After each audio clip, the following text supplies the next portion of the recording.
the Wilton Board of Education to order. We have to review and approve the agenda. Could I have a motion to approve the agenda? Motion. Second. All in favor? Aye. Before you leave, Too late. Whoops. we received requests from one of our bargaining groups to have some more conversation with them about item C.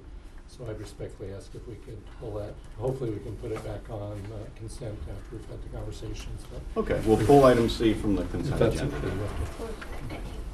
Okay, so with that one modification, could I then have a motion to approve the agenda? Move again. Second again. All in favor? Aye. Okay, now's the time we accept comments from the public. Would anyone wish to address the board? Okay, we'll move on to the consent agenda, less item C. Could I have a motion to approve the consent agenda? So moved. Second? Second. All in favor? Aye. Aye. We'll move on to reports and recognition. This evening, the board chair does not have a report. Superintendent? Excuse me. Pardon. Good evening.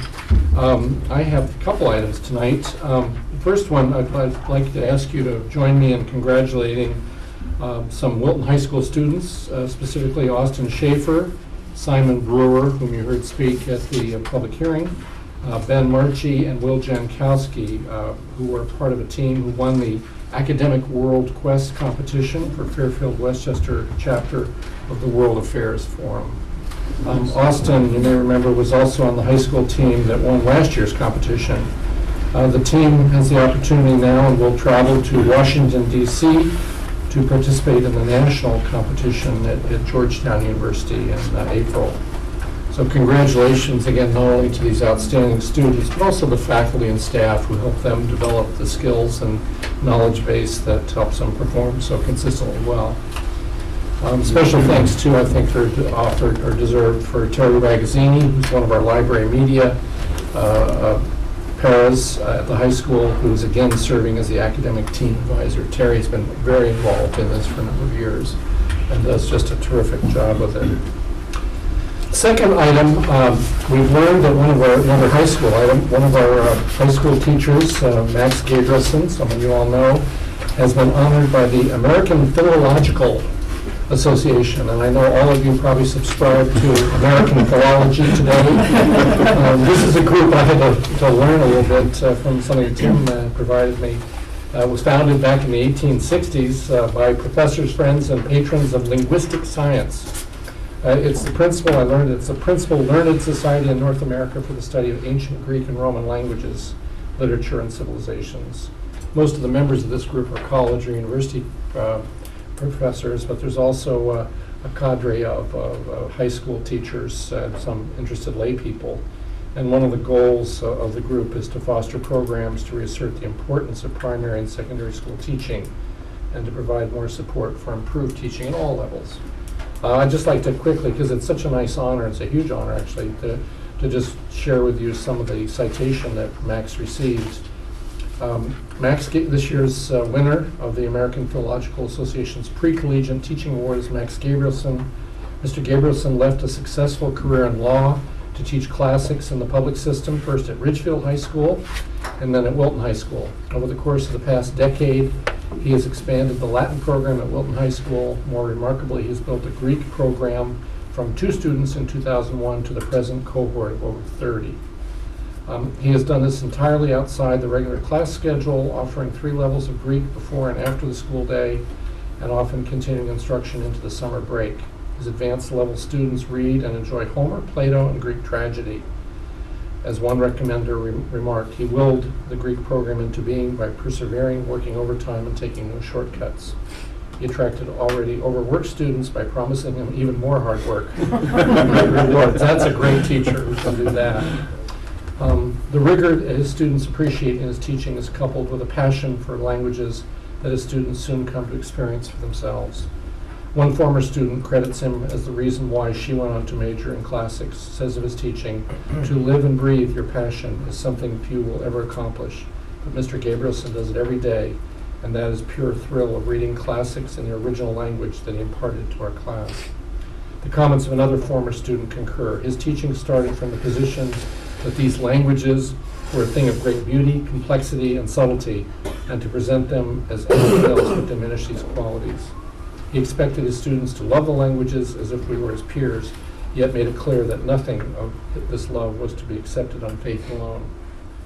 So again, it goes on to talk about his tireless work as a champion of Latin and Greek, and he has published, he has served as an associate editor of the American Classical League newsletter, and writes, has written in our local newspapers why the classics is still relevant. It's something I believe you wrote for the Bulletin not too long ago. It goes on. We experienced deep satisfaction in recognizing with the 2010 Pre-Collegiate Teaching Award Mr. Max Gabrielson, an inspiring teacher and vigorous advocate of classics. And that was signed by the head of the society. So very nice honor. Congratulations. Thanks, Tim, for making us aware of that. Write him a note to that effect. Another nice piece of information is one of our alumna, Megan Lucy, Wilton High School class of 2007. For your TiVo pleasure, will be in Riverdance on Ice TV special this Saturday, February 19th on NBC. Check your local listings, and this is her father. He said a shameless plug for my daughter. All of us as parents, I think, can take, I think I would be buying billboards on I-95. Many of my kids are that talented. But it's, he says he thinks it's 4 to 6 sometime this Saturday. It was taped in October, and Megan is easily recognized since she has the longest, darkest hair and is the front. Pays to be short, and only 2 who are not blonde. According to her father, IL Jim Lucy at the high school, she doesn't skate and leaves the skating to the Olympic medal holders. But that's a really, Megan has been in Riverdance for, what, 2 years now, I think? At least, Yeah. and has toured all over the world, and is a fabulously talented young woman. We're really proud of her accomplishments. I wanted to let you know about that in case you have time on Saturday to check her out. The last thing I had was we received this week information on the governor's budget. I'm not going to go through all of it, but a couple of things of note is that the education cost sharing is proposed to maintain the grant level for 2011 through 13. The special education excess costs, we've talked about a great deal at this table. They're going to, he's proposing to maintain it at the 2010-11 funding level. Transportation, there's a 10% reduction in the appropriation, but since we get $363 a year or something of that nature, losing the $35 or something will certainly not be a driver for us, no pun intended. The school construction is of importance. He's proposing to reduce the reimbursement rate for new construction to 15 to 65%. I think before it ran from 20 to 80. He's proposed to leave in 80 for magnet schools and to maintain reimbursement rates for renovation projects. So we'll see how that plays out. There is money in each of the 3 years that he's proposed for open choice options, magnet schools, and priority districts. I won't go into all the numbers now. He's proposing $5.7 million over 2 years for early childhood to leverage private funding. So we've talked about that, about where's early childhood education going. I suspect you'll see something down the road, particularly in priority school districts, where that could make a difference in terms of reducing the achievement gap. He's got $2 million budget for student longitudinal data and teacher accountability. And he's also proposing tenure modifications to give local districts flexibility to retain new talented teachers. And there were no details on that, but I'll certainly let the board know when we get this information. The last thing I want to share with you is a letter, and I have my work to respond to this. I thought you'd appreciate. Dear Dr. Richards, wow, you sure have had a lot of decisions to make with all of this snow. I think you have done an outstanding job, so right away, have some good PR skills. An outstanding job handling them, and I also think you have made all the right choices. Great job, exclamation point. I am writing to you about the Super Bowl. Since the Super Bowl is on late, a lot of kids don't get to see it because they're at school the next day, and a lot of parents don't want their kids being tired and cranky the next day at school. On the other hand, there are a lot of kids that stay up to watch it anyway. Those kids either get sick, which I have done before, come to school late and are kind of cranky, or come to school so tired and cranky that they fall asleep right in the middle of class. My mom is a first grade teacher at one of the Wilton schools. Michelle, where might that be? I know, pick me. And I know how much she dislikes it when a kid in her class is tired and can barely keep their eyes open. She says it's almost impossible to teach them anything. This has become a major problem among families because a lot of them treat the Super Bowl like it's a national holiday. They forget about homework, stay up late, and forget they have school and other activities the next day, just as most people would do. I was wondering if there was any possible way that you could change it so that we would have the Teacher Professional Development Day after the Super Bowl. I think a lot of families in Wilton would really appreciate it. Thank you so much for reading my letter. I put a lot of time and effort into, no pressure here, a lot of effort into it, and I hope you will think strongly about it. I know you will make the right decision about the Super Bowl. Sincerely, anyway, I will, on behalf of the board, write him a response. But I mean, that's Do you want to wait till we start the calendar? I moved to put that on a discussion item. But it really is an interesting idea, out of the mouth of babes, although I suspect his mother as a teacher may have had some hand in looking at this communication. But anyway, I thought you'd want to hear that. Okay, we'll move on to committee reports. Any committee reports? Do you want to cover what you and I have been doing? No, why don't you? Why don't I? Because I don't have the notes in front of me. Karen and I met to go through what we thought were preliminary goals for evaluating our current law firm. We've come up with a proposed set of goals that we'd like to put in front of everybody, get their feedback on it. I don't have those in front of me. Do you? I guess we can distribute them by email if you want to do that. Sure. And then also relative to Wilton Education Foundation, they have finished the testing of fifth graders, and they have chosen, I believe, 5 students from each house, 20 students total, to participate in competition. So people will start seeing invitations to buy tickets here in the next week or so if you haven't already. So buy early, buy often, and it should be a fun event. What's the date? March March 5th, 4th. Fourth floor. At 7 o'clock in the Clune Center. And there's a form to buy tickets on the web link that you print out and send into one of the web board members. It's up and running already. They've really done a lot of work on that. Yeah, it's pretty exciting. Does going to this mean that you will be in competition with a fifth grader? Or? If it means that, we're in big trouble. Yeah. My fifth grader came home with a few of the questions, and they were fun and challenging. I mean, there were some good ones like, what does Mardi Gras mean in English? What's the mountain range between Spain and Portugal? It was interesting. A lot of fun. I pity some of the adult contestants. Any others? No, I haven't had meeting.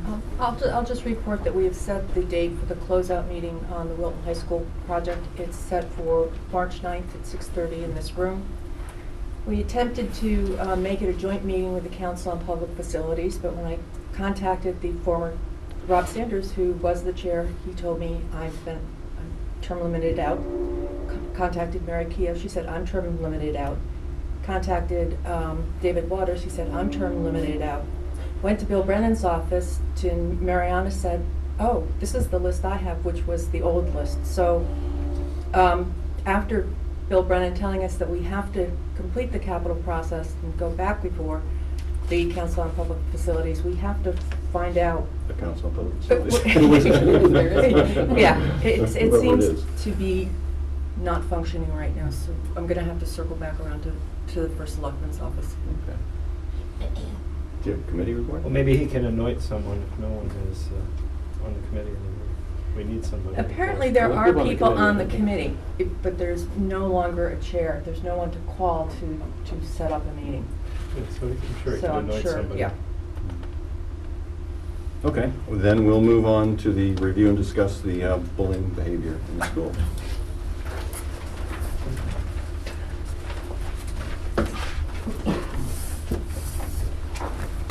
Good evening, everybody tonight. 60-degree weather. Just, you have the bullying policy and regulations that were sent out to you. We reviewed, revised, and approved policy 5131.2, bullying behaviors in schools, in March of 2009. As of December 1, 2009, there were minor revisions that were made to the Connecticut General State Statutes, Section 10-222D, that's related to bullying in schools. So the policy that you have before you and the regs reflect the minor changes. As we were doing the review, we considered and contacted a number of sources, one being CABE's model language policy on bullying in schools. The other was the state consultant for the Board of the Connecticut State Department of Education, Joanne Freiberg, who indicated to us at the time of our conversation that it is very likely that legislation will be revamping quite heavily the general state statutes. So her advice to us was to really not spend the time on a total rewrite, just to have the reflections of the December 2009 state statutes in our policy. It looks like there will be a significant change within the next year. So the policy changes that are in there right now are the reflection of December 1, 2009. Are these changes statutory or? Well, there are several bills that are working their way in the legislature now. Some of them are coming out of judiciary, some of them may be coming out of education committee. We haven't seen them. I think there's a concern that the language will be onerous, to say the least, on school districts. As you know, this has been a hugely emotional and volatile issue. One of the things that is being bandied around is making schools almost entirely responsible for internet, Facebook kinds of activities and cyberbullying activities, regardless of when they occur. Right now, there's cyberbullying in the In the policy, policy, but if there's a significant interruption to educational experiences in the building. But the new legislation, what we're hearing, is that it could mean that any type of internet or cyberbullying, 24/7, we would have to investigate, which is really burdensome to administration. Very, very difficult. It really is a worrisome change, so.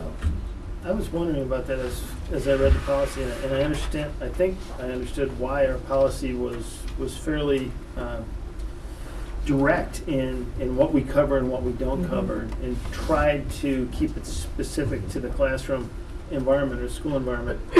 But I also see where it doesn't go far enough to protect kids when they're in the school environment. We've had a couple of examples of where things have happened outside of what this policy covers, and yet it's brought some challenges into our classroom this school year. A couple of things that I wanted to look at and talk about were one, changing the language from during the school year to preceding 12 months, not including summer vacation. And then also adding, in the definition of bullying, adding the word to frighten or scare. And I did some research on other bullying policies, and I'm no lawyer, but it appears that adding the word frighten or scare would be an appropriate addition. Where are you suggesting that? The language that we have here in our policy was taken directly from the statute, so. Well, I went to try to find that, and I found the site that I happened to print out was uslegal.com. It's not. No, I can. And I get that. searched on federal government and state government as well. So I would like us to think about adding the word frighten. So it would read, in accordance with board policy, bullying means an overt act by a student or group of students directed against another student with the intent to ridicule, harass, humiliate, frighten, or intimidate the other student while on school grounds, at school-sponsored activity, or on a school bus, which acts are committed more than once against any student during the preceding 12 months. You're in the regulation. You're in the regulation? No, it's in the. It's bully policy, yeah. Second page. R Right, that's 5131.2. the right. Oh, that's a For purposes regulation. of this policy. Definition. Yeah, no, that's For the purposes regulation. of That's this right. policy, bullying shall I see. mean you're on Yes. page 2. I see. He's on. It's R 5131.2, How is, and it's right under definition. how is frightened different from intimidated? I guess it's somewhat open to interpretation.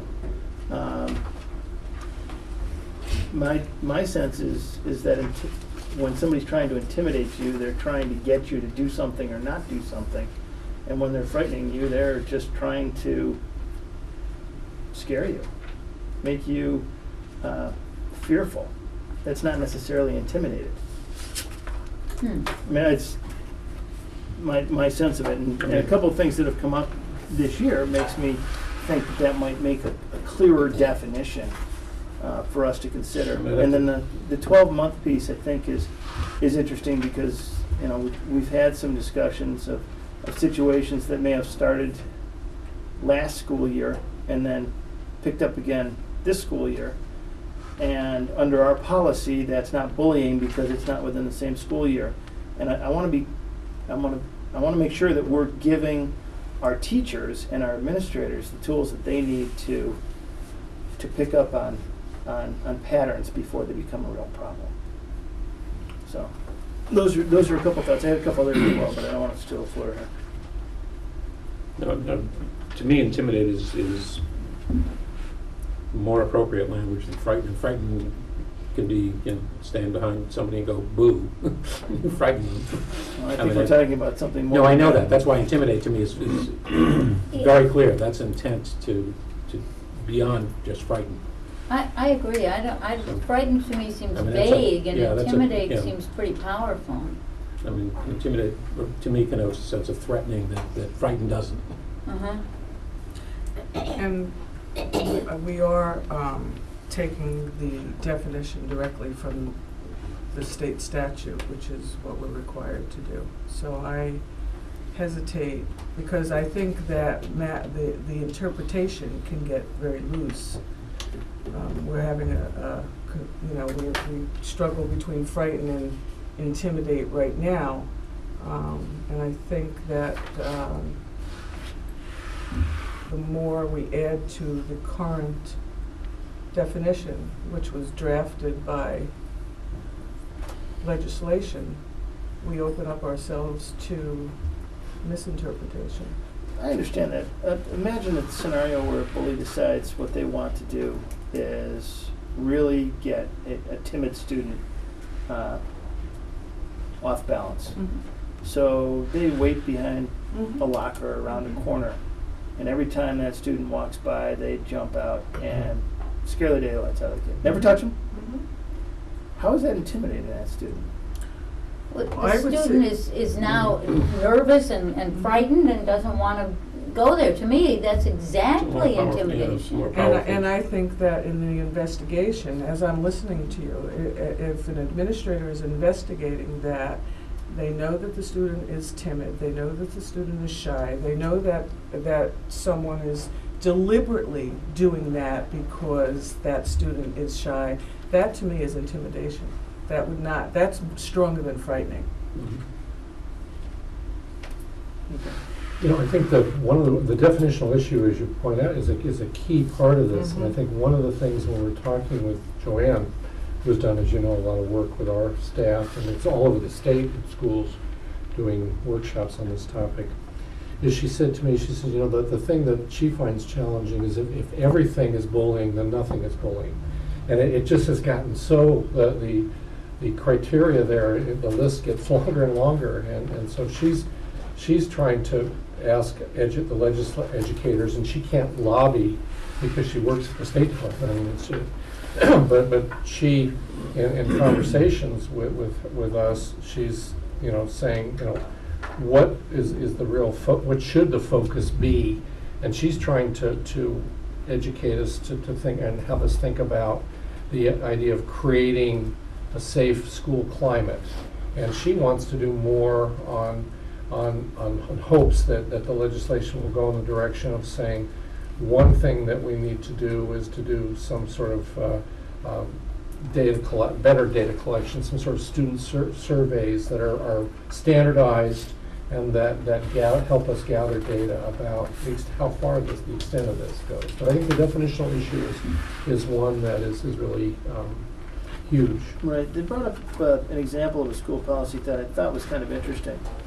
And it went on to say, for the purpose of this policy, bullying means any physical act or gesture or any verbally written or electronically communicated expression that a reasonable person should expect will have the effect of physically harming a student or damaging a student's property, placing a student in reasonable fear of physical harm or damage to his or her property, substantially disrupting the instructional program or the orderly operations of the school, or is so severe, persistent, or pervasive that it creates an intimidating, hostile educational environment for the student who is bullied. And I found that interesting because it potentially gave us an opportunity to manage our current environment while knowing we can't manage what's on the outside. So I found, I'll give it to you. Yeah, thank you. I found it interesting. And Do you have a copy of that, or are you going to give me I'll that? give it right to you right now. Okay, thank you. So anyways, and then I think we ought to consider giving the administration stronger tools to manage it as it's identified. You know, the first case, you know, maybe we mandate that there's a letter to the file that stays there for 24 Yeah, months. that was a question I actually had, is when does some notice go into the file of the student? Is it after 2 incidents? Help me.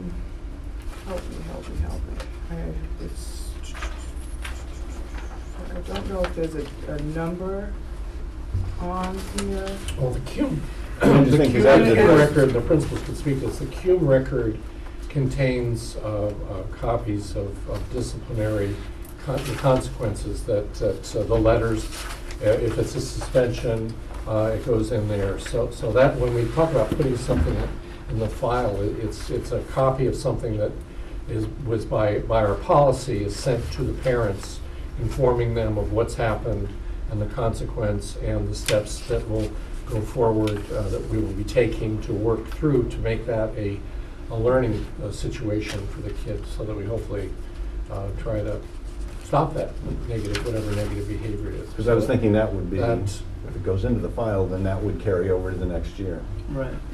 Yeah. But I don't know if you're clear, your explanation is clear, the first quote-unquote offense, what happens?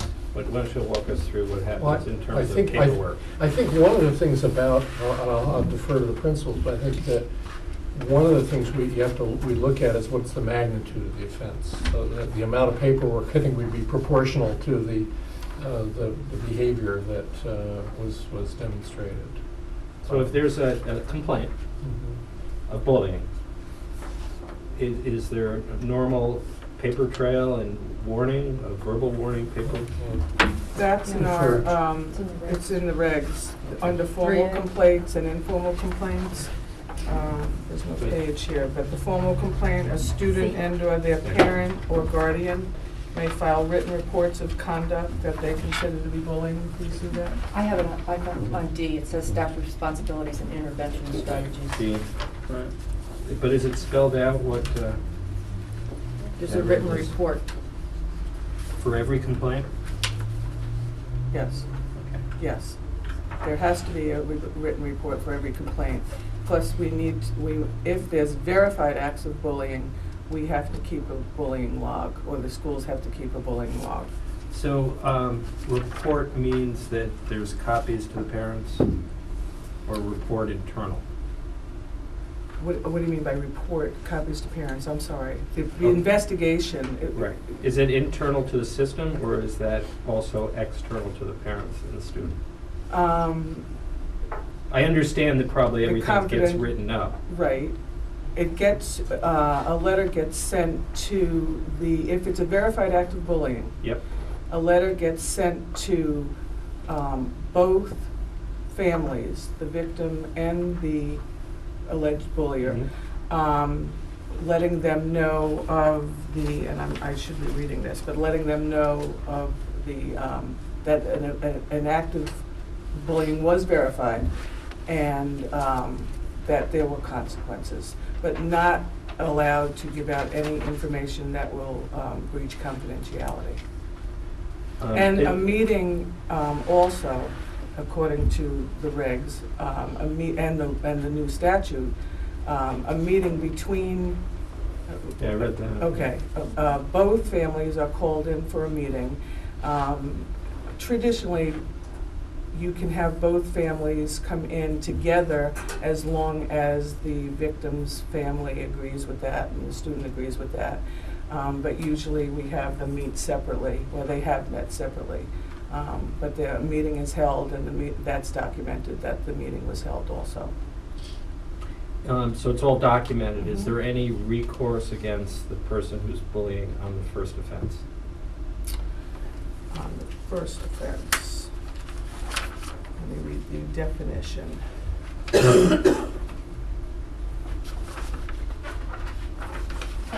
That's complicated wording though, because bullying says in here that it's a pattern. And so- Yes. I just, that's why we have to really refer to the definition, and I didn't want, and this is where it was changed, which acts are committed more than once against any student during the school year.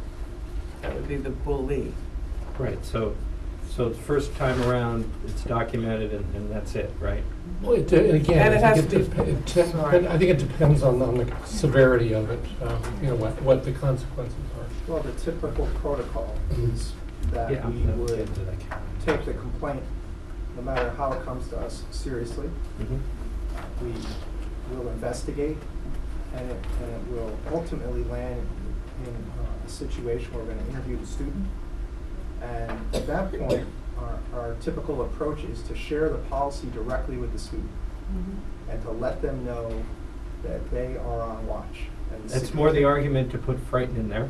Okay, sorry for interrupting. Well, we don't frighten students, we teach students that they need to be very careful of the seriousness of this situation in which they've been placed. Now, of course, that is based on an investigation where we determine that the alleged circumstance did indeed occur. Understood. That it was established, so. Number And one. that's documented in terms of being, I guess, what you would call a first offense. Right. Verbal warning. Depending on the significance of what has happened, there could be further disciplinary consequences during that first opportunity, but the formal label of bullying is not applied in the first instance.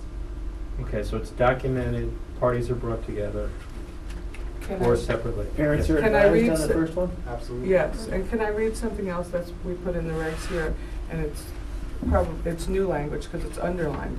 A specific written intervention plan shall be developed to address repeated incidences of bullying against a single individual or recurrently perpetuated bullying incidents by the same individual. The written intervention plan may include counseling, discipline, and other appropriate remedial actions as determined by the responsible administrator. That's added language that wasn't in there before. Very good. So So first time around, just so we're clear, okay? It's documented, both parties are made aware of. Depending on the severity, there could be some other Yes. recourse there, but typically there's not, and then we try and fix it, right, Gary? So 3 days, 3 months goes by, happens again. Same person. What's our policy on that? Do we go through the same process? Do we note that it happened once before, and now a second time has happened? That's a second offense. Well, Okay. let's say it happened, the first time happened in June, and the second one happens in September, because that does happen. According to statute, it's within the school year.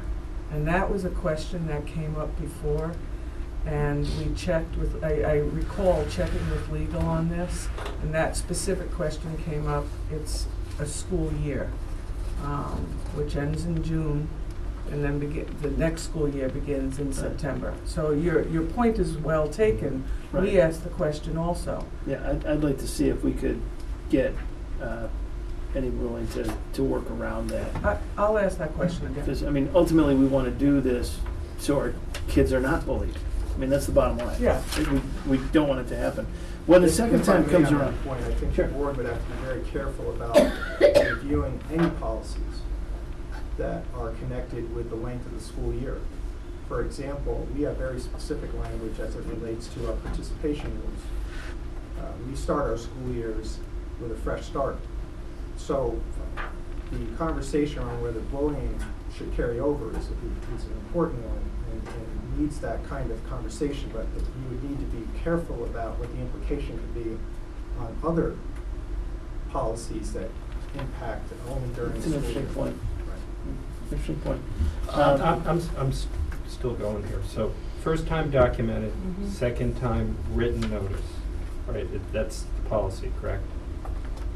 It sounded to me like first There's time was notice written. first time also. The student is given. Right, but there's no warning, it's just documented and acknowledged. Depending on the severity, there could be a warning.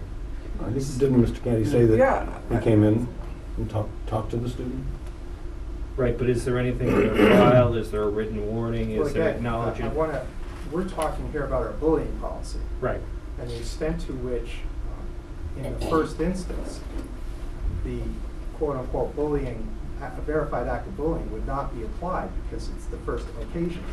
But that's not to suggest that the magnitude of what occurred could Right. lead to, it could be on a continuum of a verbal warning, sharing of the policy, notifying the parent, letting the student know that they need to be very careful. On the other hand, it could have been a very significant incident that could lead to I understand that, I Right. understand So- that, and it's at the discretion of the principals to do that. And I think I understand the second one where it's more of a written. Where I'm really going is, what happens if we have a third offense? I think we need to go back to your original question is whether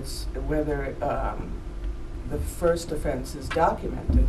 And it would be documented some way, because in order to determine whether if it happens again, let's say a couple of months later, administration would need to know that this was the second offense. Right. So it has to be documented someplace. I'm not arguing that, and I'm not okay. asking that. No, Okay. I've acknowledged that the first time around it's going to be documented. And with Tim's help, though, I think I realized that before, depending on the severity, there could be some action taken.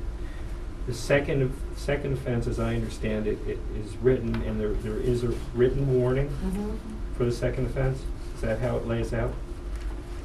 I would suggest that, if I may, that typically a second offense would, as it relates to our well-defined approach, which is to engage in progressive discipline, the second offense, the verified act of bullying would be put in place, and there would be progressively, I don't want to use the word more severe, but there would be progressive discipline. There would be a response. It could include suspension. And at that point, you would have the formal letter copied to the file. Now, my question is, we understand what happens the first time. We understand what happens the second time. What happens if there's a third time? Progressive discipline. Okay, so there's no, I mean, this could be progressive discipline forever, and it's And really, also, let me I'm finish my sorry. question. Right. And that's basically at the discretion of the principal. Yes, no, correct? I would say yes. Okay. The only caveat might be the nature of what happened. You have to be careful about mandatory environments where you're obligated to apply the law.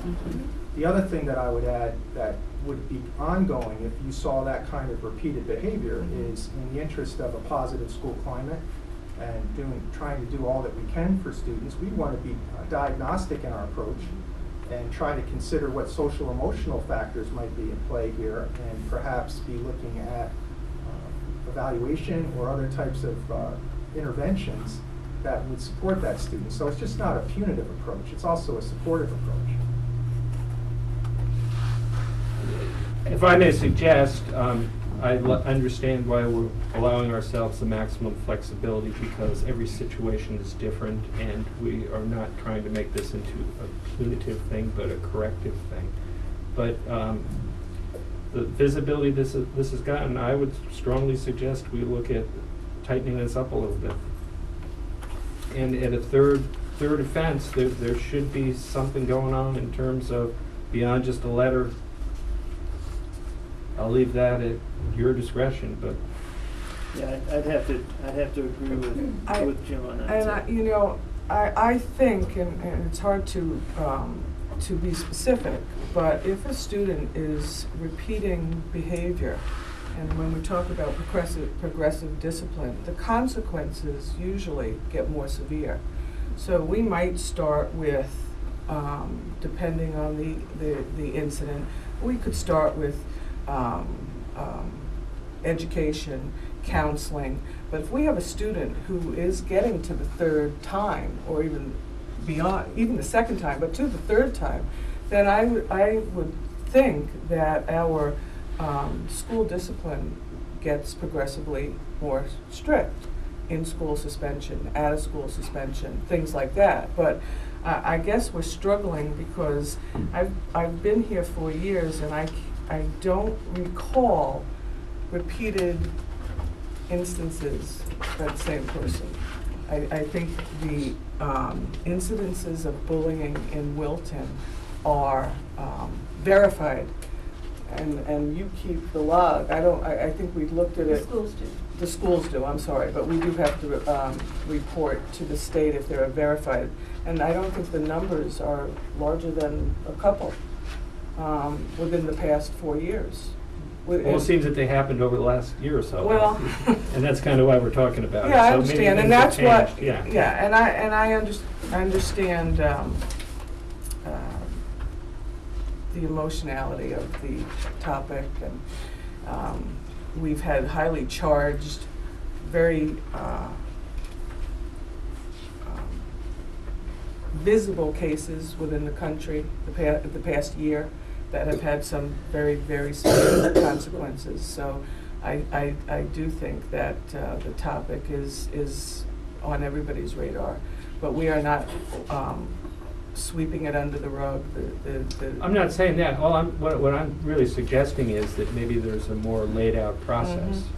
1, 2, 3, with consequences Yeah. for actions for those. discipline. I've dealt with that Discipline. in 4 districts, Jim, and I think one of the challenges of that is that the first thing, I had a district once where they had a chart that you're suggesting, and the first thing the legal counsel said is, you need to get rid of that. There's a chart. And you need to look at each situation on its own, not that you don't deal with it strongly and immediately, and as Tim said, in depending on the need to do progressively more serious consequences and other interventions.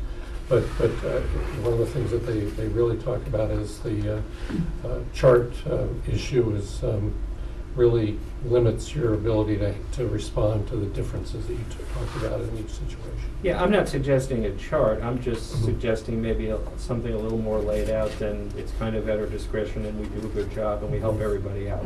That's what I'm suggesting. And I could also argue that without something, we might be exposing ourselves because we could be asked, well, what did you do or what's your policy? And when I look at this, it's in about 5 different spots on the regs and the policy. At least if we could put it in one spot so it was clear and people could understand it, at least it would be a step forward. To support that a little bit as well, when, to Mr. Canty's point, when something becomes a verified act of bullying, by the definitions that we have here, that means something's happened at least twice, and it's been documented. And it sounds like at this point, when we get to that first verified act of bullying, there's both parties being brought in, and there's letters sent home. The parents are obviously notified, it's documented. Also working with a kid in the counseling Yes. way. And a lot of time, if a kid is at that level of behavior, there are a lot of other issues going on Right. besides the bullying is one. And again, it's not to say that that's not real important, but there are attendance issues, there are other behavioral issues that may accompany that. Right, and I'm trying to think of the bully's well-being as well as the well-being Mhm. of the bullied. And maybe it's not just the individual bullied, but it's the bullied's friends and everybody involved around that. So, I mean, there's exposure there. right, so once we've got that first act, which means there have been multiple events, it's just now documented. If there's another one after that, just one verified act after that written warning, we got a big issue. Because if we don't deal with it reasonably aggressively, what's to say somebody else won't deal with it themselves? And we've seen examples of that around the country where the downtrodden take it into their own hands, and that's part of what I want to avoid. At some point, the bully might be the one that gets hurt because somebody else decides that we haven't given enough structure or attention to the matter. So ultimately, I just want the schools to be safe. I want all the kids to be safe, and I want to make sure the administrators have the tools in their hands. And as a Board of Ed member, I'd like to be notified, the first time there's a documented offense, and I want us as a board to be able to track it so we know what's going on. Not that I want to get involved. That's up to you, but I think we as a board need to know what the pulse is. Well, they all are tracked by each school, correct? Yes. Arlene, could I ask a question? I think that this is for clarification. I think what you said was that we have not seen a pattern of a bully repeating over and over. I that can say correct? I haven't seen Okay. it. I'm going to ask the principals, can I? Sure, that, Okay. it's an anomaly. Yeah. Okay. Do you think it's possible that we're going to see more of that sort of thing with the use of so much social media and it's just so easy to hit send or to post something? And I wonder since that, because in the past we really didn't have as much of that. The current legislation is framed around disruption in the school environment, and that's the threshold. You have to be very careful as a school administrator that you are indeed able to establish that that's what's happening. So now, there's some discussion about that maybe softened with new legislation, but we have to be careful that we're aligned with legal issues in these matters as it relates to disruption.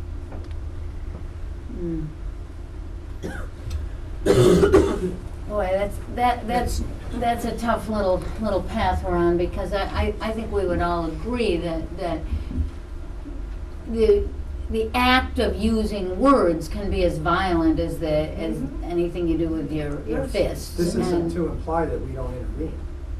No, understood. We Understood. intervene, it's just that we have to be very careful about whether we would apply the actual disciplinary consequences, because absent disruption. So that gets very difficult in the school setting. But there are certainly other interventions that can take place if there are emotional needs that need to be addressed. And in certain situations, parents are very supportive and come for help. And we offer support when it's needed. But we can't possibly manage 1,033 children at home all day and all night on their computers, or in the middle of the night, which is when a lot of it occurs. happens. Can someone speak to what the threshold is of disruption, to give us an idea of what that is, what that means? Well, that's why you have attorneys, but. Let's tighten that word up then. That's what it turns out. I think we've gained a good sense as school officials, looking at the victim's situation. When we know that their ability to be productive and comfortable in their classroom environment is being impacted, and that's when, and we're gonna err on the side of it being there, even if it puts us at risk. So I don't want the board to think we're cautious on this issue of disruption. We're gonna go there if we feel that the student who's impacted is not able to learn. Okay, so it's the disruption of the educational process for that individual. Doesn't have to be for the whole class or for the school, it's for the individual. It's not the Tinker threshold of the whole school. So you don't require an outburst of something, Well, you just require a student to the be. case, careful on that, the case law on that was the Trumbull case, which was years in courts, talked about the fact that because the board had argued that there was substantial disruption, but they were literally having, riots in the hallways and the cafeteria and gangs of kids marauding around. So that was the threshold that they had talked about. Fortunately, we haven't seen that, but we do err on the side that you're creating a hostile environment for a kid, and that's not something that we want to tolerate. How we deal with it is what the crux of what we've been talking about tonight, and that's something that again we do not brush it away. We work carefully. In most cases, it doesn't repeat. Are there some kids who might repeat do that with another kid? Yeah, and we address that, and we address each case as it comes along that we're aware of.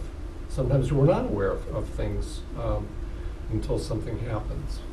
But when it's brought to the attention, we have an obligation and a desire to try and step in and deal with it. Cheryl? I was going to say that in cases of bullying, when you're making a policy at a board level that is going to cover K-12, it is a challenge and it's difficult because at every level it's going to be a little different. You can have bullying at every level, but it's going to look different. The repercussions are going to be different. The consequences, the intervention.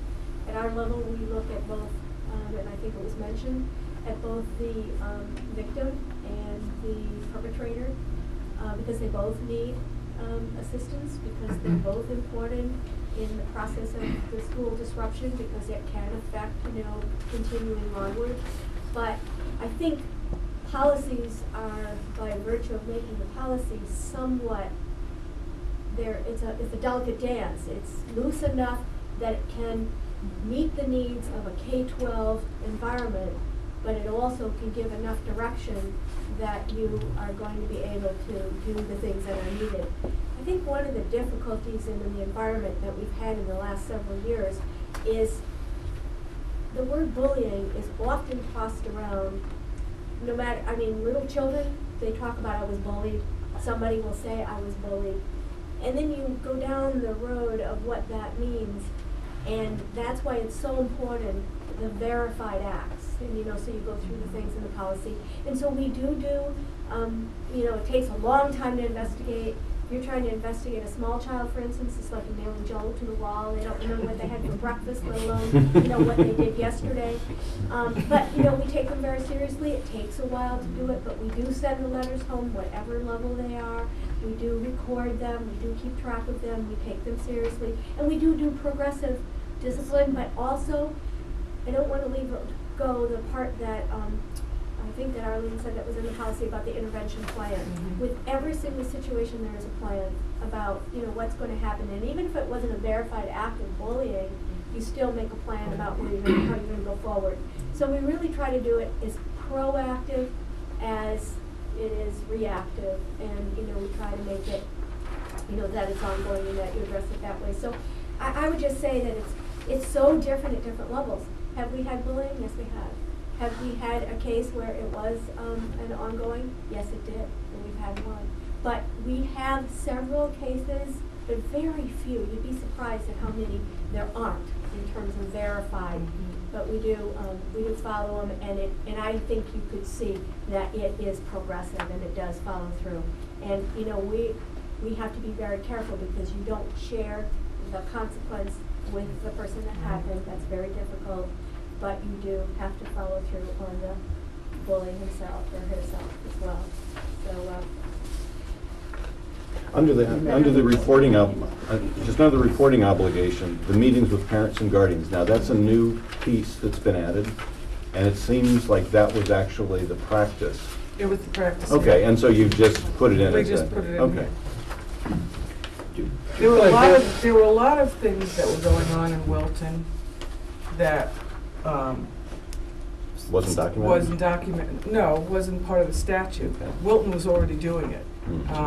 So that's good. The word prevention wasn't there, but Wilton already had prevention as a common practice. But it was part of the state statute. That's why that's underlined. So I just wanted you to know that things that have been going on here have been going on for quite a while. Do our student handbooks speak to this issue? Yes. They do, and use the Yes. same, essentially the same language? Yes.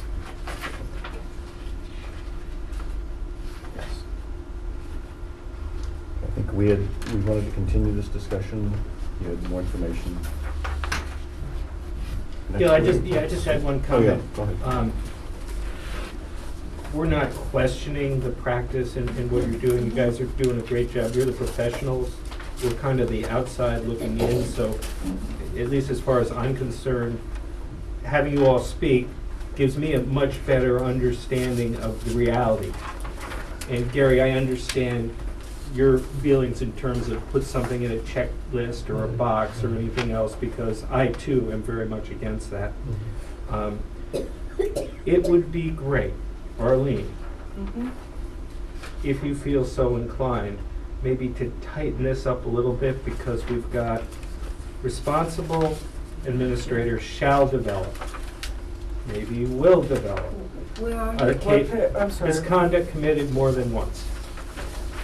Page What- 2. What section? Of the regs? Of the regs, yeah, page 2. I got it. Misconduct committed more than once. The administrator, instead of shall, will develop a case-specific intervention, because I think that's what you all said to us. To address such repeated incidents of bullying, which may include counseling and discipline, and I think you both said that it would include counseling and may include discipline. So at a minimum, I would suggest that you tighten up those two words, based on the conversations that I've had with the principals. And I'm not arguing. The words came from state statute, but I can look at that, absolutely. I actually wrote down will for shall, and you want would for may. Is that what you're asking, Jim? Would include Jim, just a I minute. have more. that. So- Yeah. He's on The second. misconduct You know, I committed think more than once. I think one of the things we're going away from generally what the board's focus is really on what do you want to see in the policy. And the regulations we've shared, but we've generally not gone through. I mean, we can, and we are. But I think it's important that there's a comfort level in the policy. And I think we've heard some of the suggestions that in terms of how the regs this policy gets implemented through the regulation. Shall, well, I'm not just shall, I mean, does it? So,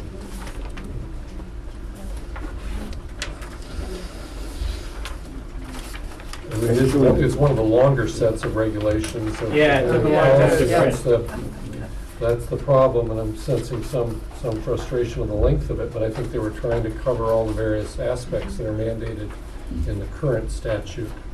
And we will be you see the new statute, you know. Barbara makes a good point. I think a lot of this is tied to the fact that we're on the kind of the dawn of a new age with what can happen electronically and how that comes into the schools.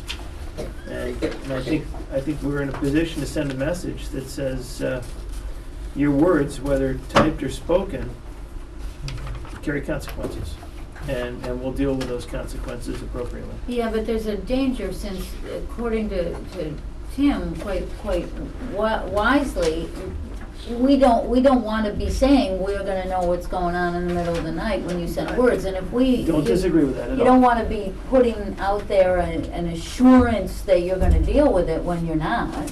Well, I think the point is if those words carry through an intimidating feeling or fear in that student when he walks through the doors, then that's something that we need to deal with, because that student's fear will affect that student's ability to learn.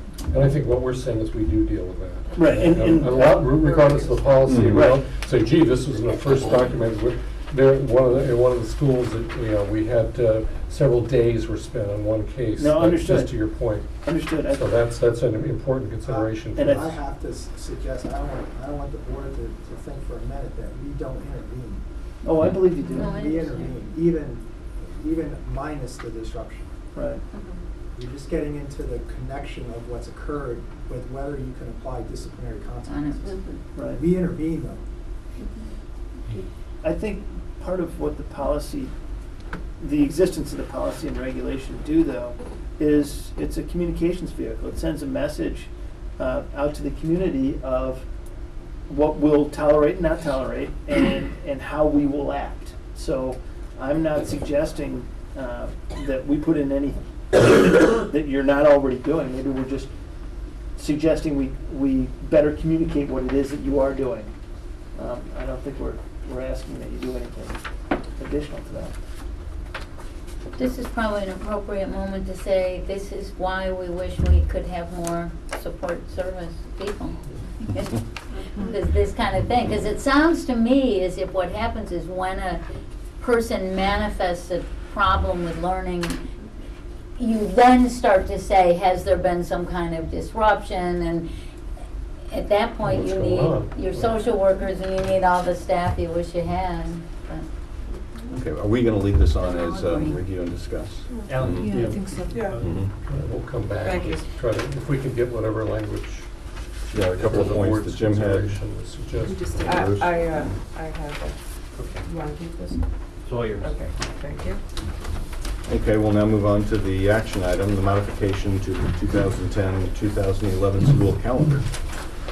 At our last meeting, I walked through where we are with respect to the snow days and the school calendar. As the calendar stands now, and the board has seen the recommendation we have that, but I'd just like to walk you through it. As the calendar stands now, there have been 6 days that school was closed due to inclement weather. And in light of the 6 closures, the last day of school will be June 22nd. We move the end of the year forward with each canceled school day. What I proposed for your action is, or consideration, is that Monday, the first proposal is Monday, March 21, will be changed from a professional development day to a school day. That would make the last day of school, were the board to do that, Tuesday, June 21st. If there is one additional snow day, the last day of school would be Wednesday, it would go back to the 22nd. If there are 2 additional snow days, the last day of school would be Thursday, June 23rd. And if there are 3 additional snow days, the last day of school would be Friday, June 24th. If there are 4 additional snow days, and this is the horrible worst-case scenario, but given this year, who knows? I mean, March, we have 1 day left, and tomorrow's going to be 65 or 4 degrees, something. We have 1 day left in February after the break, and then we have the month of March, which has, some of us more painfully than others remember, can be bad nor'easters. If there are 4 additional snow days, the school year would be reduced by 1 day from the, what we currently have of 181 days to 180, and the last day of school would still be Friday, June 24th. If there are, I'm sorry, if there are 5 additional snow days, Monday, April 18th, the first day of spring vacation, would become a school day, and then the last day of school would remain Friday, June 24th. If there are 6 additional snow days, in other words, I'm sorry, this is a crazy maker for all of us. If there are 6 days, you would take the Monday and Tuesday of the April break. If there's another day, you take Wednesday. If there are 8 additional snow days, and that's not going to happen. Say that. Yeah, nice job. We would lose the entire April break, and the last day of school would remain June 24th. We would still honor, because it's a religious holiday, the Good Friday. That would still be a non-school day. So again, in past years, we've had an average of 1 to 2 days, snow days per the whole winter, and this year has been an anomaly. But our proposal to deal with it would be to do as I've just outlined. And could you describe the setting of the graduation date? Then, the graduation date would be, you cannot graduate until the 180th day of school. So the graduation would be Saturday, June 25th. And the person responsible for setting that date is? Mrs. Coleman. Oh, hello. And again, there are people that this creates, whatever you do, that there are challenges with this. But this has been, this was the approach that we felt. We did not choose to take any days away from February because of the likelihood there's going to be some snow next week, and we thought, to have school during that week and then end up having a snow day doesn't solve our problem. So that's why we chose worst case, and I really think it's highly unlikely. As March warms, the weather's warmer, the snows hopefully will not be of a closer nature. Any discussion? Yes. Yeah, question. There was something that came out from the state education department today talking about the 180 days versus 900 hours, saying that the state isn't going to look at allowing us to reduce from 180 days, but they might look at the 900-hour clause.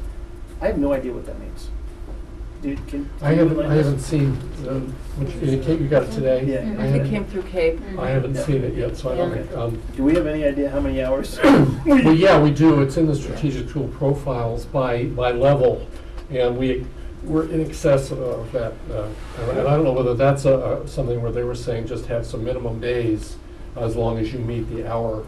That's an hour basically threshold. 5 hours a day, Right. 180 into 900. And again, we had asked, and the commissioner, we've kind of been rebuffed on it. We had asked, if we had these, worst case kind of things, could we look at, having school on a Saturday to make up a minimum day on a Saturday, have a half day a Saturday, and they will not allow that. They will not allow you to go past June 30th.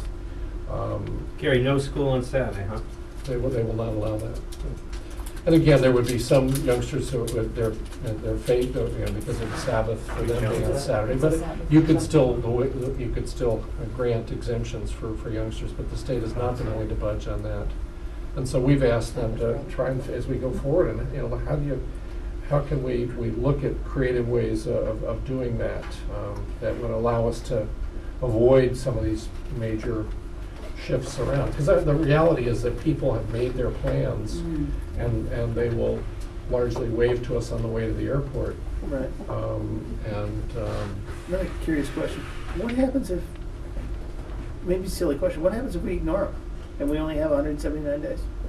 Well, then you're subjected to what? Well, the state can. You have to go to summer school. I mean, just a question. I don't know what the answer they is. can go after you in terms of state funding. Reimbursements can be affected. So we'd be putting our $2 million in jeopardy. Gotcha. Good. Okay. Yeah. Any discussion, other discussion? I always have to ask the question, is there any reason we can't go into the last week of June? Well, it's a legitimate question, and that's the absolute draconian, we've saved those days and again, one of the things to keep in mind too, in this very bizarre climate situation that we've had last year, there were districts that, you may remember when we had that March tornado or windstorms that were closed down. I think Greenwich and Stamford, some of them were closed down for 4 days, a week. And so that's always a deal. But what happens in the last week in June, and I was talking earlier with someone that you were seeing more college orientations. You start to see summer camps. You start to see other things that draw people away, and the people have planned to do that. But I've noticed two of my daughters' orientations that last week in June. We try to stay away from that. It's also the heat gets greater, and it's. What would happen to graduation if you Yeah, did that's what I was that? gonna ask you. Then it would be July It'd be 4th July. weekend? Yeah, well, the state doesn't say you can't have a graduation, it just says that you can't have it before the End of the 180th 180th day. Wow. And they're really- Graduation, I think people would inconvenience themselves, in my opinion. In some districts, in last year, we're going right up into that last week in June. Yeah. It was a reality. You that could do it on they Friday, faced. July 1st. Right. Any A lot of discussion? schools graduate. Can I have a motion to approve superintendent's recommendation for a change to the calendar? I have one more Mhm. question. I didn't throw my annual question out. My other question is, if we approve this, do we have to come back again at any time soon to discuss it, or is this, we're just going to follow the process? We'll just follow the process, and hopefully what we're looking at is just, moving, hopefully we can finish by the 21st, 22nd, or maybe you have one more day. I don't want to jinx us by saying that, but no, once you've done that, it's given us the authority to. Are we out of days now, or do we have any left? Well, we don't build a calendar based on snow days. All we do is we do it on the basis of developing a calendar with 181 days. So we've just moved, we have several more that third week before we would need to. Implement this? Well, I think one of the things we should do is change the staff development day. Yeah, I'm not arguing, I'm just asking, Yeah. I'm just curious, it's more of a curiosity question than Yeah. anything else. I mean, are we at the point right now, if we have more snow days, do we have to start implementing this? I mean, it makes perfect sense to move the development date. I don't think that inconveniences anyone. What we will do is we have a couple days left in that last That week, cushion. third week in June. Okay. So that should be sufficient. I have a motion to approve the superintendent's recommendation, the school calendar. So moved. I'll second, only if we don't have to talk about it again. Okay, all in favor? I'm with you. Then passes, 6-0.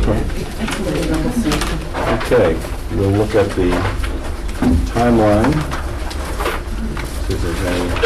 We would need to bring back, based on our meeting last night with the Board of Selectmen, to bring back the long-range capital plan based on the conversation that we had last night. So Ken and Sean and I will be working on that and come back with a revised plan for your consideration on March 10th. Gil, I had two questions, and maybe it's just because I overlooked it, but when I went through the timeline, as I recall, didn't we have like end-of-year reports somewhere from the schools? Is that on the timeline yet? Let me see.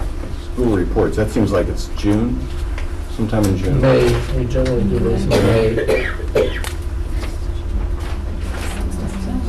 Is in May. Technology is in May. The first meeting. In line with that, so. Is it in there? I mean, that's. No, I don't see it. I just have to put the staff. Okay, so that'll Staff and technology. probably be around June 9th or something. Yep. Probably June. Dick, let me just ask one more question, then you can go. Are we going to have, and typically we do this too, is some sort of report from the strategic planning? That was your question, okay, I'm sorry, I trumped you, I apologize. That's fine. Now that, I think we do need to schedule that at some point. Okay. We also need to reschedule this strategic planning meeting of all the groups that was snowed out. Oh, right, yeah, absolutely. Isn't that Yes. We did. Is that the second? March Second. Mhm. I think the email was sent out. Yeah, but we got March to on 2nd. that. I missed that, okay. At Middlebrook, 7 o'clock. Well, for two of them, for technology For technology and and the community. communication. And then there's one the end of March on the 28th. Or no, not 20. That was the high school's group. Oh. Oh, that's a high school group. Yeah, the district one wasn't established yet. So the district on March 2nd is all the Every, groups? Right. all groups. That was the reschedule, plus it was added to Okay.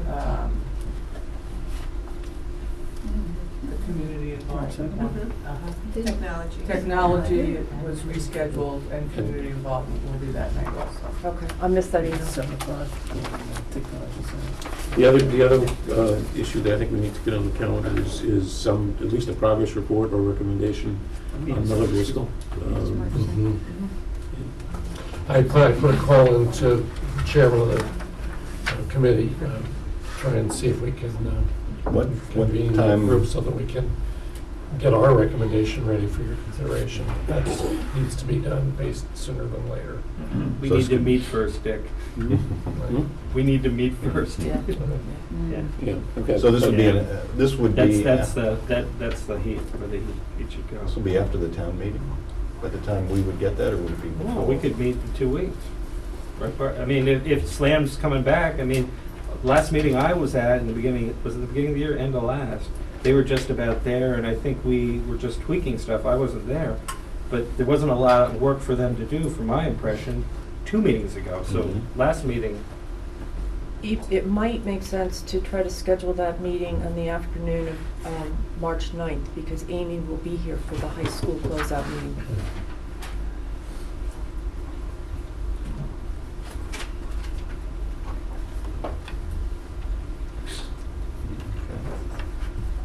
And we're still on with the Board of Finance on March 1st? Yes, I was going to ask that too. Here or there? here. Here. And I do have a question. Are we now live, or are we still being taped? We're live. Tonight, so was tonight the first night? No, the Board of Finance meeting. That was actually live. Well, good. Well, we are now live. Yeah, marvelous. It's been a long time coming. You need a big one. Exactly. Yeah. Are there any other points for the timeline? If not, the next meeting, we'll all be together for March 1st, and then we have the meeting on March 9th. And Uh, what time on March 1st, I'm sorry? March 1st is 7:30. 7:30. Thank you. Okay. And at this time, would ask if there are any comments from the public that would like to address the board.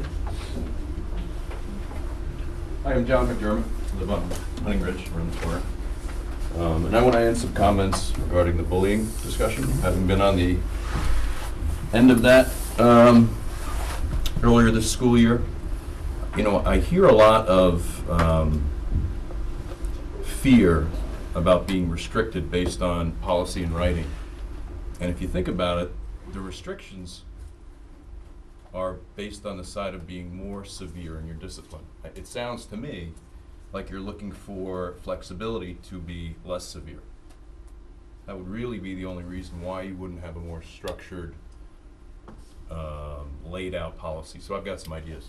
First, I think your definition of bullying needs to be expanded with greater specificity. Simple. There is a real or perceived imbalance of power in a bullying incident. Throw that in your definition. Doesn't hurt. One-on-one is a different story. An imbalance of power is bullying. As you read the policy, it says, with intent to ridicule, harass, humiliate, or intimidate. How about physically attack? How about embarrass? How about scare? Which acts are committed more than once against any student during the school year? Why? My son, we reported to administration in the spring towards the end of the school year 2010. And then there was an incident in the fall, which by the definition of your policy avoids it being a bullying incident. That's a fact. By the definition of your policy, it's not bullying. 2 acts within 6 months of each other. Expand it. 12 months, trailing 12 months. Exclude the summer. You're not responsible for what goes on during the summer.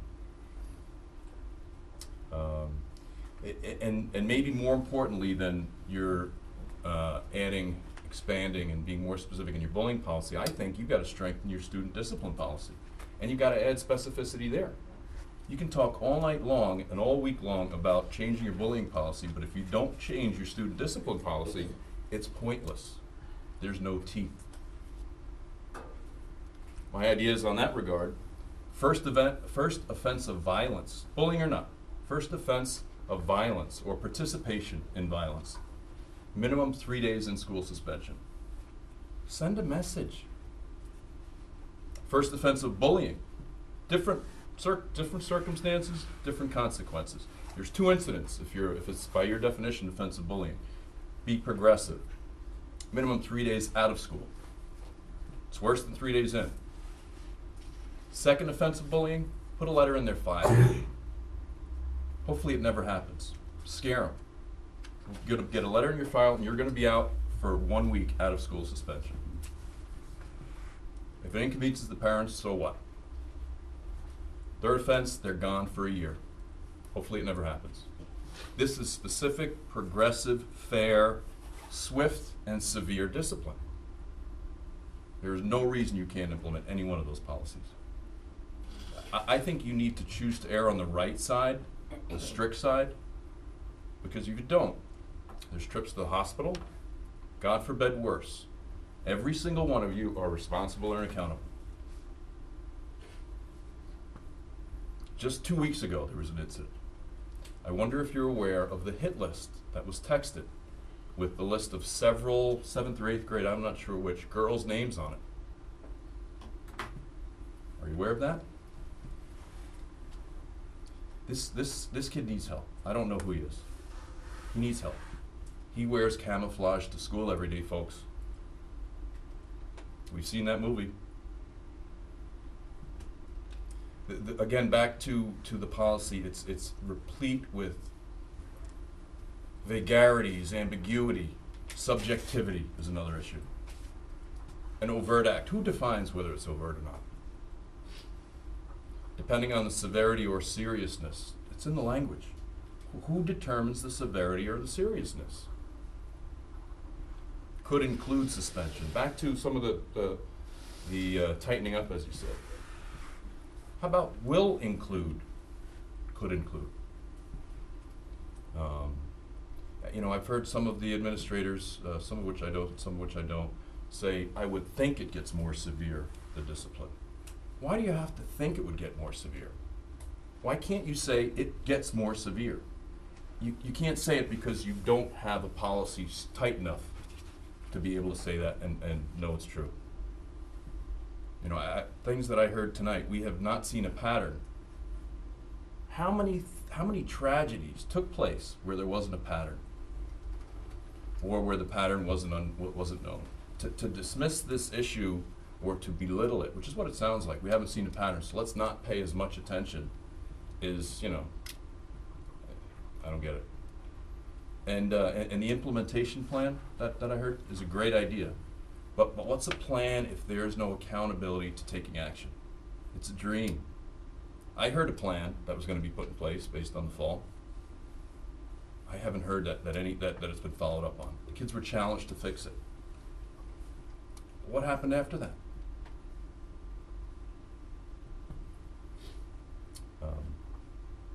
So you have an opportunity. And to think that you can't be as severe, there's a school district on Long Island where I grew up, my sister teaches there, I know the administrators. 1 act of violence, a week out of school suspension, boom. You're brought in front of the Board of Education, and if you don't show remorse, they can extend the suspension.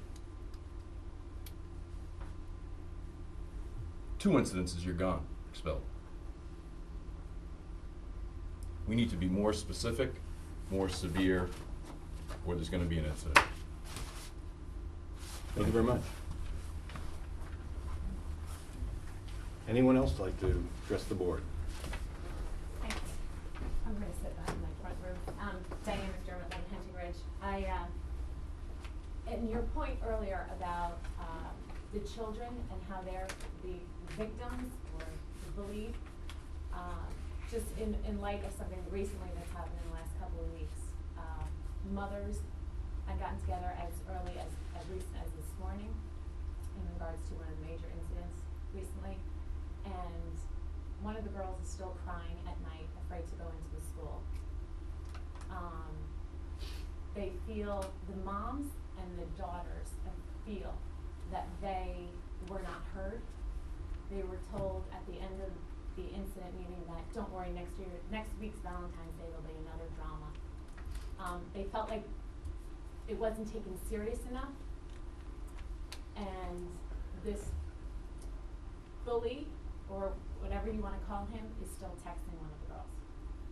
So obviously, he wasn't reprimanded either at home, that he still has a phone that he can text one of the girls that he, verbally or whatever you want to call it, attacked. So he's still texting her, and she's, responding with saying, we're not supposed to be communicating. So there's still the lack of maybe not doing anything and maybe just having little warnings may not be working. And I just wanted to put an example out so you know that things really need to be taken seriously, because it could be in this child's eyes, I'm getting away with it, or maybe there's, like you said, something more severe sometimes going on. So, you don't want to jump on everything and make everything a bigger deal, but we have no idea really how big things can be in little children's minds and feelings. So I just wanted to state that. Thank you very much. Is there anyone else who would like to address the board this evening? If not, I would ask for a motion to adjourn. So moved. And all in favor? Aye. I would now say that the Board of Education will now move to a confidential collective bargaining strategy session in Dr. Richard's office.